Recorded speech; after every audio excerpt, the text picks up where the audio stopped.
Hoje, Alexandria demonstra poucos traços de sua antiga glória, dos dias em que Eratóstenes andava por suas largas avenidas. Através dos séculos, ondas de conquistadores converteram seus palácios e templos em castelos e igrejas, e depois em minaretes e mesquitas. A cidade foi escolhida para ser a capital do seu império por Alexandre o Grande em uma tarde de inverno de 331 a.C. Um século depois, ela se tornou a maior cidade do mundo. Cada civilização sucessiva deixou sua marca.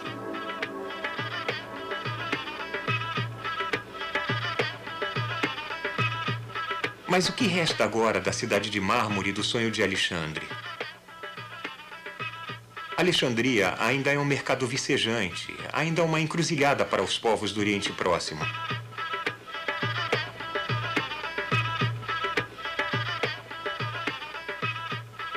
Mas outrora era radiante de autoconfiança, certa de seu poder.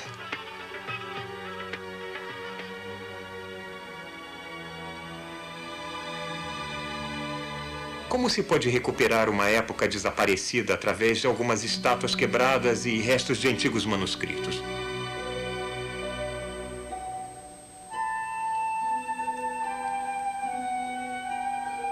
Em Alexandria havia uma biblioteca imensa e um instituto de pesquisa associado. E neles trabalhavam as melhores mentes do mundo antigo.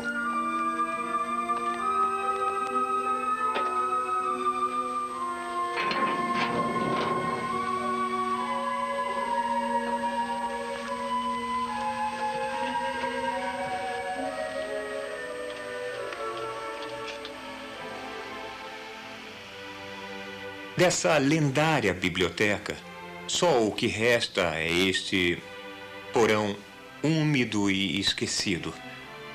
Ele fica no anexo da biblioteca, o Serapeum, que era um templo, mas depois foi reconsagrado para o conhecimento.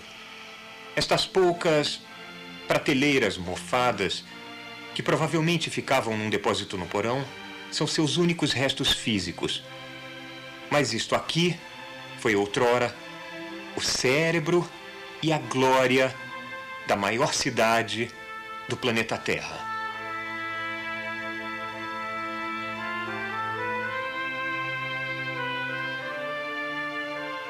Se eu pudesse viajar de volta no tempo, este seria o lugar que eu visitaria. A Biblioteca de Alexandria no seu auge, há 2000 anos. Aqui, em um sentido importante, começou a aventura intelectual que nos levou ao espaço.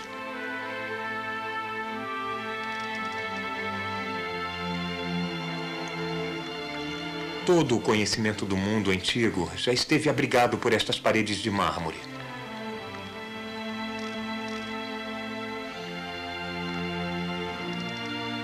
Na grande parede pode ter havido um mural de Alexandre, com o cajado e o mangual e a touca cerimonial dos faraós do Egito Antigo. A biblioteca era uma cidadela da consciência humana, um farol na nossa jornada para as estrelas.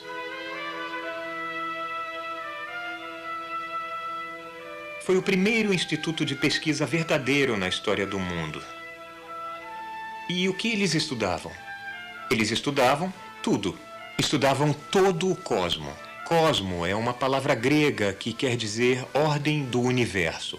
De certo modo, é o oposto de caos.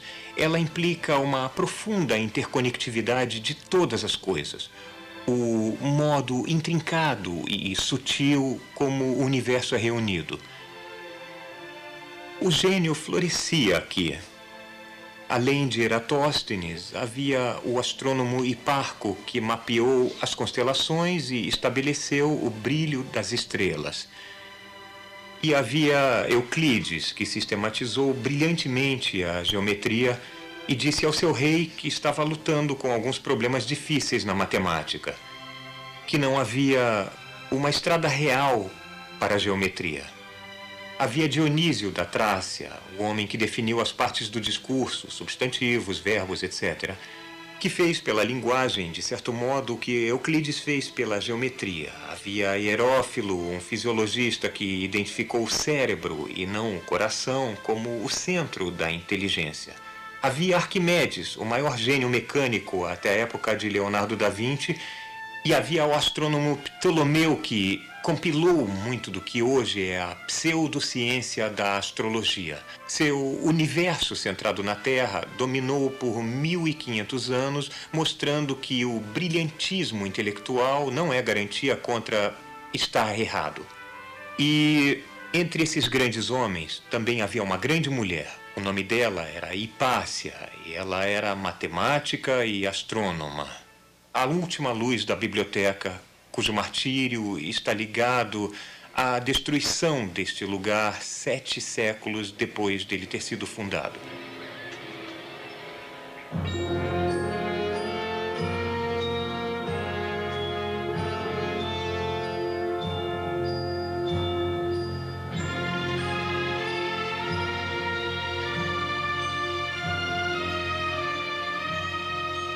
Vejam este lugar.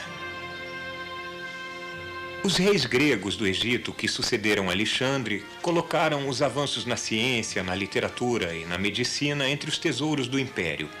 Durante séculos, eles apoiaram generosamente a pesquisa e a erudição. Um esclarecimento dividido por poucos chefes de Estado na época e agora.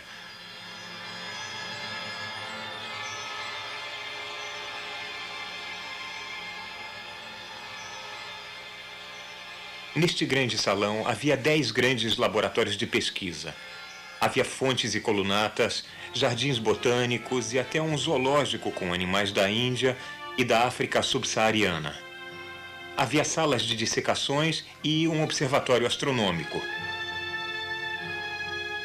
Mas o tesouro da biblioteca, consagrada ao deus Serapis, construída na cidade de Alexandre, era a sua coleção de livros. Os organizadores da biblioteca varreram todas as culturas e línguas do mundo atrás de livros. Eles mandaram agentes ao exterior para comprar bibliotecas. Os navios comerciais que atracavam no porto de Alexandria eram vasculhados pela polícia, não para encontrar contrabando, mas livros. Eles pegavam emprestados os pergaminhos, os copiavam e devolviam aos donos. Até serem estudados, esses pergaminhos eram guardados em grandes pilhas chamadas de livros dos navios. É difícil saber os números exatos, mas parece que a biblioteca continha, em seu apogeu, quase 1 milhão de pergaminhos.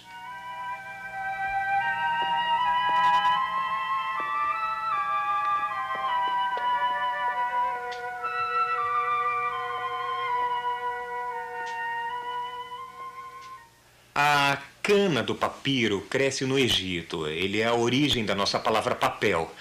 E cada um dos volumes daquele 1 milhão que existia nesta biblioteca foi escrito à mão em pergaminhos de papiro. O que aconteceu com aqueles livros todos? Bom, a civilização clássica que os criou desintegrou-se. A própria biblioteca foi destruída. Apenas uma pequena fração dos trabalhos sobreviveu. E do resto sobraram apenas fragmentos espalhados de dar dó. Mas por que esses pedaços remanescentes são de atormentar tanto? Por exemplo, sabemos que outrora existia aqui um livro do astrônomo Aristarco de Samos, que parece ter afirmado que a Terra era um dos planetas que, como os outros planetas, orbita o Sol e que as estrelas estão enormemente distantes. Tudo absolutamente correto, mas nós tivemos que esperar quase 2000 anos para que estes fatos fossem redescobertos.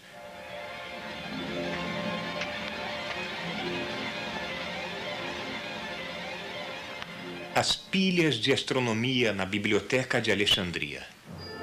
Hiparco, Ptolomeu, aqui está. Aristarco. Este é o livro.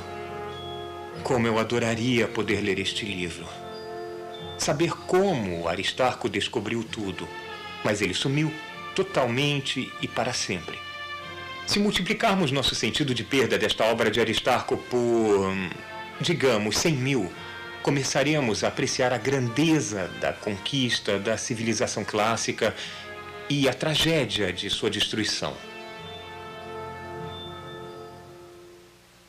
Nós ultrapassamos de longe a ciência conhecida do mundo antigo, mas há brechas irreparáveis em nosso conhecimento histórico. Imaginem que mistérios do passado poderiam ser resolvidos com um cartão de usuário desta biblioteca. Por exemplo, conhecemos uma história do mundo em 3 volumes, agora perdida, escrita por um sacerdote babilônio chamado Berossus. O volume 1 lidava com o intervalo da criação do mundo até a grande inundação, um período que ele dizia ter 432 mil anos, ou cerca de 100 vezes mais longo do que a cronologia do Antigo Testamento. Que maravilhas havia nos livros de Berossus! Mas por que eu trouxe vocês 2000 anos atrás até a Biblioteca de Alexandria? Porque foi quando e onde nós humanos, pela primeira vez, reunimos séria e sistematicamente o conhecimento do mundo. Esta é a Terra como Eratóstenes a conhecia, um minúsculo mundo esférico flutuando em uma imensidade de espaço e tempo. Estávamos, depois de muito tempo, começando a achar a nossa verdadeira situação no cosmo. Os cientistas da antiguidade deram os primeiros passos nessa direção antes que sua civilização desmoronasse. Mas depois da Idade das Trevas, foi de longe a redescoberta dos trabalhos que esses estudiosos fizeram aqui que tornou possível o Renascimento e, portanto, influenciou enormemente a nossa cultura. Quando, no século XV, a Europa finalmente estava pronta para acordar de seu longo sono, ela pegou algumas das ferramentas, livros e conceitos que estavam aqui guardados há mais de 1000 anos.